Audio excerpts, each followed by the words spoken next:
નમસ્કાર વિદ્યાર્થી મિત્રો, હાર્દિક સ્વાગત છે તમારું આ YouTube ચેનલ ની અંદર.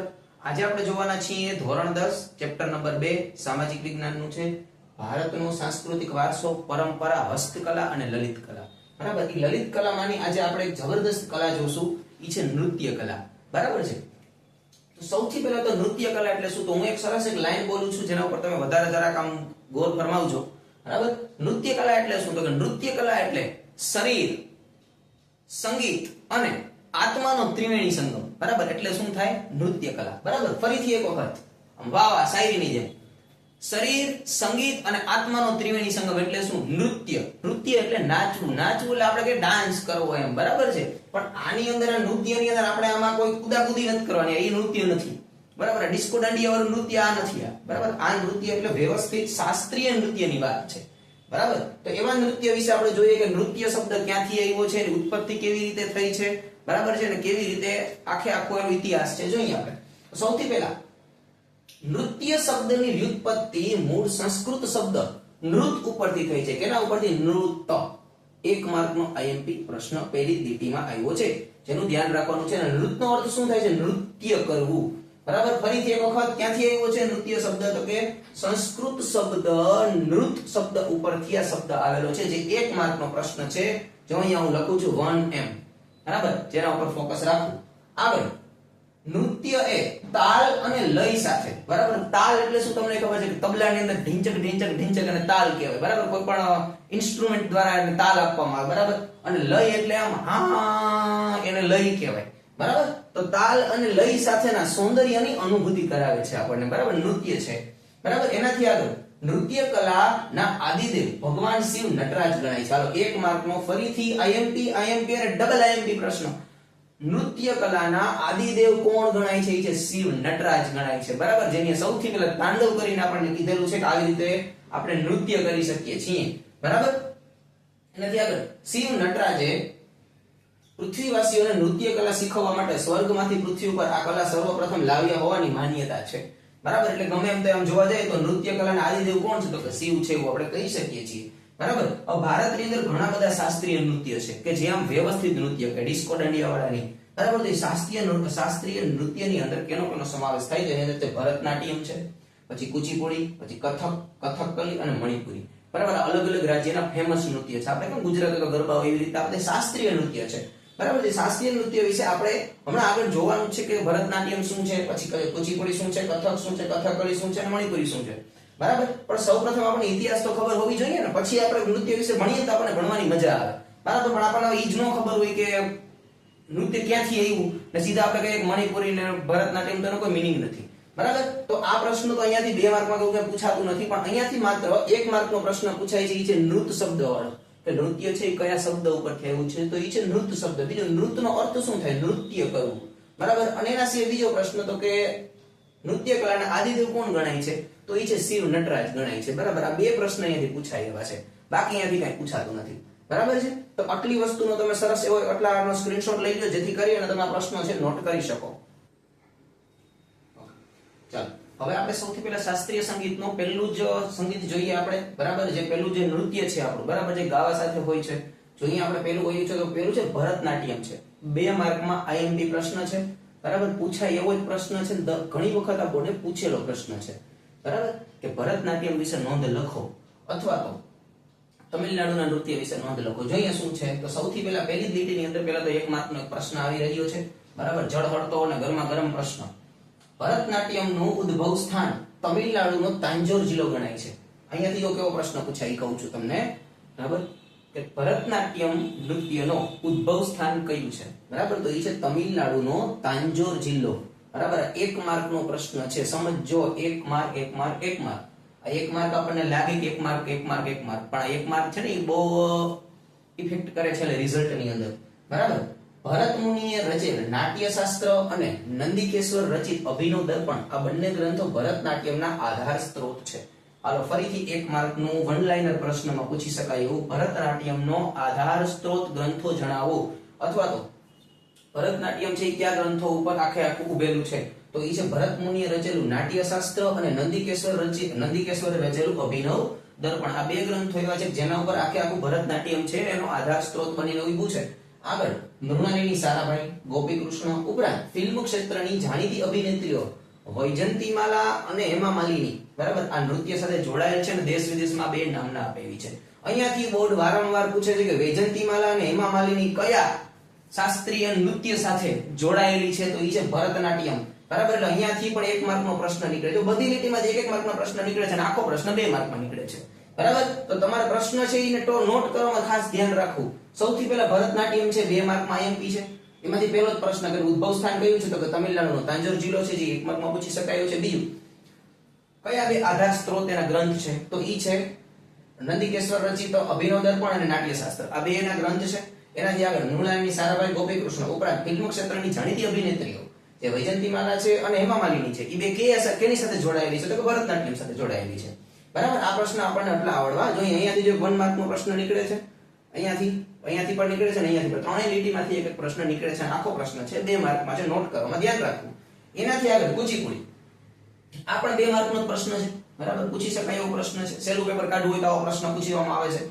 આ નૃત્યની રચના છે એ 15મી સદીમાં થઈ છે. હાલો સૌથી પહેલા 1 માર્કનો પ્રશ્ન, કુચીપુડી નૃત્યની શરૂઆત છે કઈ સદીમાં થઈ છે, તો એ છે 15મી સદીમાં. હવે આ નૃત્યની અંદર હોય શું, આની ખાસિયત શું છે, તો કે મુખ્યત્વે સ્ત્રી સૌંદર્યના વર્ણન ઉપર આધારિત અને સ્ત્રીઓ અને પુરુષો બંને દ્વારા કરાતા કુચીપુડી નૃત્યમાં ભારતની પાયાની મુદ્રા છે એ વણી લેવામાં આવે છે. આખું ભારત જેવું દ્રશ્ય ક્રિએટ થાય બરાબર. એ નૃત્ય કયું છે, તો કે કુચીપુડી છે. એનાથી આગળ આ નૃત્ય આંધ્રપ્રદેશમાં પ્રચલિત છે. હાલ જો ભરતનાટ્યમ કેમાં હતું, તો કે એ તમિલનાડુમાં હતું, તાંજોર જિલ્લામાં, તમિલનાડુ રાજ્યમાં.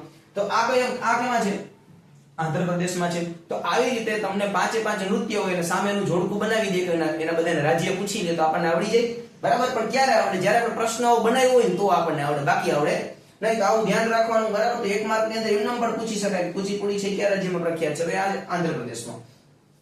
ગુરુ પ્રહલાદ શર્મા, રાજા રેડ્ડી, યામિની રેડ્ડી. આ યામિની રેડ્ડી શબ્દ ઉપર ખાસ વજન દેવો.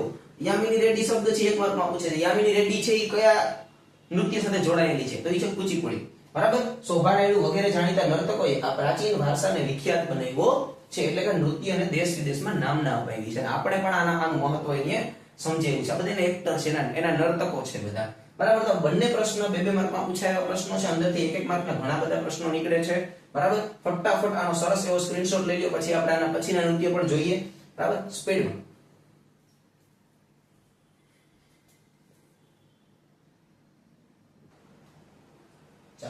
નેક્સ્ટ જોઈએ આપણે કથકલી. આપણે બે જોયું ભરતનાટ્યમ બરાબર અને કુચીપુડી. ત્રીજું છે કથકલી નૃત્ય બરાબર. કથકલી છે એ 2 માર્કની અંદર આ પણ IMP પ્રશ્ન છે ને આ તો ઘણી વખત પૂછાઈ ગયેલું છે બરાબર. એટલે આપણે બોર્ડ ઉપર ફોકસ જ રાખવાનું કે આ પૂછાયો પ્રશ્ન છે. કથકલી એ કેરળ રાજ્યનું, કેનું, કેરળ રાજ્યનું પ્રખ્યાત નૃત્ય છે. ચાલો 1 માર્કનો પ્રશ્ન આવ્યો. કથકલી નૃત્ય છે કયા રાજ્ય સાથે જોડાયેલું નૃત્ય છે અથવા તો ઉદ્ભવ ક્યાંથી થયો છે, તો એ છે કેરળ રાજ્ય. આગળ હવે કથકલી શબ્દ છે આવ્યો ક્યાંથી, મતલબ કથકલી શબ્દનો ઉદ્ભવ સ્થાન શું છે, તો કે કથકલી શબ્દ છે પૌરાણિક મહાકાવ્ય મહાભારતના પ્રસંગો અને સંસ્કૃત મલયાલમ મિશ્રિત નાટકો પાછળથી કથકલી કહેવાયા બરાબર. તો આ પણ 1 માર્કનો પ્રશ્ન છે બરાબર. એનાથી આગળ કથકલીમાં વેશભૂષા કેવી, તો કે કથકલીની વેશભૂષા છે એ ઘેરદાર સુંદર કપડાવાળી હોય છે અને તેના પાત્રોને ઓળખવા માટે તેમના ચહેરા ઉપર વિશિષ્ટ ચિત્રામણ હોય છે. તમે જોયું હોય તો ખબર છે, આપણે ઘણી વખત રીલ્સમાં ને યુટ્યુબમાં ઘણી વખત આવતું ઇન્સ્ટાની અંદર ઓલા કે સરસ એવા ઘેરવાળા કપડા મોઢા ઉપર આખું વ્હાઈટ કલરનું આમ ચિત્રામણા કરેલા હોય. તમે મોઢું ઓળખી ન શકો કે આ ચહેરો આ વ્યક્તિનો છે બરાબર. તો એવું બધું એનું વેશભૂષા હોય છે આખી.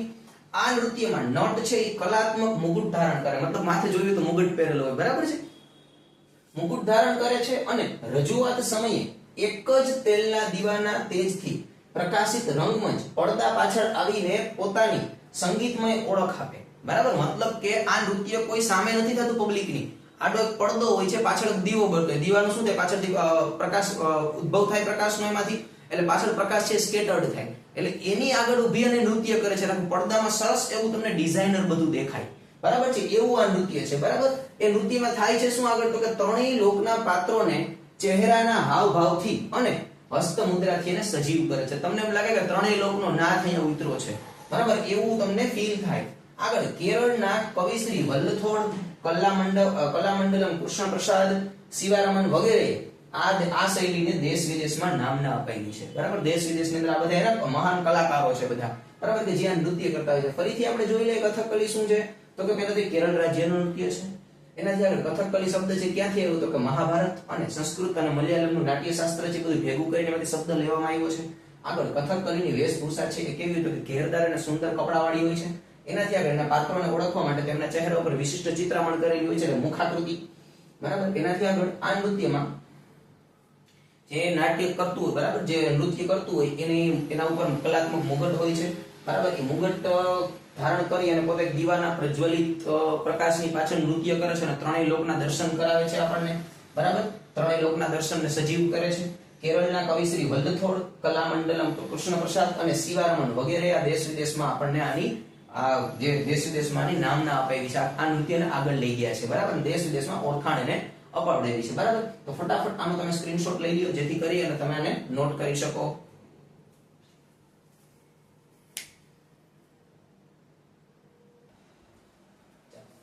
નેક્સ્ટ છે કથક. આ પણ 2 માર્કમાં પૂછાયેલો પ્રશ્ન છે. બરાબર, આમ જોઈએ તો બધી નૃત્ય કલા છે 2 માર્કની જ છે. બરાબર, 3 માર્કમાં બહુ નથી પૂછાતી. સૌથી પહેલા કથક શું કહે છે, તો કે કથક કથન કરે સો કથક કહાવે. જો આ વાક્ય યાદ રાખજો, શું કીધું છે, કથન કરે સો કથક કહાવે. બરાબર, વાક્ય પરથી આ કથક શબ્દ ઉતરી આવ્યો છે. આ 1 માર્કનો પહેલી જ લીટીમાં છોકરાઓ પ્રશ્ન આવ્યો છે કે કથક શબ્દ ક્યાંથી ઉતરી આવ્યો છે, તો કે કથન કરે સો કથક કહાવે. આ વાક્ય ઉપરથી કથક શબ્દ ઉતરી આવેલો છે. એનાથી આગળ મહાભારતમાં શ્રી કૃષ્ણ અને ગોપીઓ સાથેના નૃત્યની કથાઓ આધારિત કથક નૃત્યનો વૈષ્ણવ સંપ્રદાયની શૃંગાર ભક્તિ સાથે ઉત્તર ભારતમાં વિકાસ થયો છે. હાલો ફરીથી 1 માર્કનો પ્રશ્ન, કથક નૃત્યનો વિકાસ ક્યાં થયો છે, તો કે ઉત્તર ભારતમાં થયો છે. એનાથી આગળ હવે નૃત્ય કેવી રીતે કરવાનું હોય, તો કે તેમાં એક પગ ઉપર ગોળ ગોળ ફરવું. બરાબર, અને નૃત્ય પ્રસંગો પ્રદર્શિત કરવામાં આવે છે. આ નૃત્યમાં સ્ત્રીઓ છે ચૂડીદાર પાયજામો અને ઉપર ઘેરવાળું વસ્ત્ર પહેરે છે. બરાબર, આ એની વેશભૂષા છે. પછી પંડિત બિરજુ મહારાજ, સીતારા દેવી અને કૌમુદીની લાઠિયા આ કલાને જીવંત રાખી છે. બરાબર, આ એના જીવંત રાખવાવાળા બધા લોકો છે ને એના નૃત્ય કલાકારો છે. ફરીથી આપણે જોઈએ કથક શું કહે છે, તો કે કથન કરે સો કથક કહાવે. વાક્ય પરથી આ કથક શબ્દ ઉતરી આવેલો છે. મહાભારતમાં શ્રી કૃષ્ણ અને ગોપીઓ સાથેના નૃત્યોની કથાઓ આધારિત કથક નૃત્યનો વૈષ્ણવ સંપ્રદાયમાં વિકાસ થયો છે ઉત્તર ભારતની અંદર. આગળ ઉત્તર ભારતમાં વિકાસ થયો પછી આગળ તો કે તેમાં એક પગ પર ગોળ ગોળ ફરવું અને નૃત્ય પ્રસંગો પ્રદર્શિત કરવામાં આવે છે. આ નૃત્યમાં સ્ત્રીઓ છે ચૂડીદાર પાયજામો અને ઉપર ઘેરવાળું વસ્ત્ર પહેરે છે.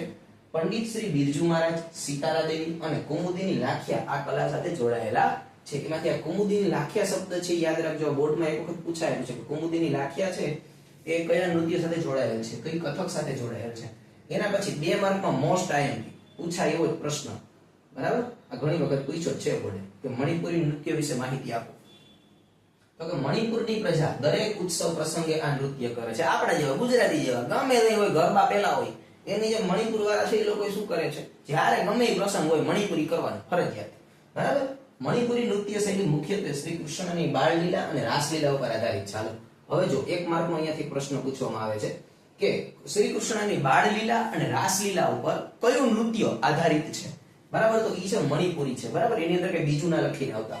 આગળ મણિપુરી નૃત્યના 2 પ્રકાર છે, એક છે લાસ્ય અને બીજું છે તાંડવ. આ પણ પૂછાયો 1 માર્કનો પ્રશ્ન છે કે મણિપુરી નૃત્ય છે તો એના કેટલા પ્રકાર છે, તો 2 પ્રકાર છે, લાસ્ય અને તાંડવ. આ નૃત્ય વખતે રેશમનું બ્લાઉઝ પહેરીને કમરે પટ્ટો બાંધવામાં આવે છે તથા નીચે ઘેરદાર લીલા રંગનો ચણિયો પહેરવામાં આવે છે, જેને કુમીન કહેવાય છે. શું કહેવાય છે? કુમીન. આ પણ 1 માર્કનો પ્રશ્ન છે. બરાબર, કુમીન એટલે શું? બરાબર, એનાથી આગળ ગુરુ આમોબીસિંહ, આતંબીસિંહ, ગુરુ બિપિન સિન્હા, નૈના ઝવેરી, નિર્મલ મહેતાએ દેશ વિદેશમાં આ નૃત્યને નામના અપાવી છે.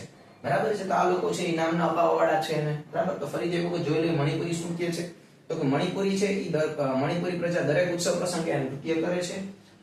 મણિપુરી નૃત્ય શૈલી મુખ્યત્વે કૃષ્ણની બાળલીલા ઉપર અને રાસલીલા ઉપર આધારિત છે. મણિપુરી નૃત્યના 2 પ્રકાર છે, લાસ્ય અને તાંડવ. આ પણ પ્રશ્ન પૂછાયો છે. આગળ આ નૃત્ય વખતે રેશમનું બ્લાઉઝ પહેરીને ઉપર કમરે પટ્ટો બાંધવામાં આવે છે તથા નીચે ઘેરા રંગનો લીલો ચણિયો પહેરવામાં આવે છે, જેને કુમીન કહેવાય છે. બરાબર, ગુરુ આમોબીસિંહ, આતોબીસિંહ, ગુરુ બિપિન સિન્હા, નૈના ઝવેરી અને નિર્મલ મહેતાએ આ નૃત્ય શૈલીને દેશ વિદેશમાં નામના અપાવી છે. બરાબર, તો ફટાફટ તમે પણ આનો સ્ક્રીનશોટ લઈ લ્યો જેથી કરી અને તમે પણ આ બોર્ડની અંદર પૂછાય તો આવું બધું તમે લખી શકો.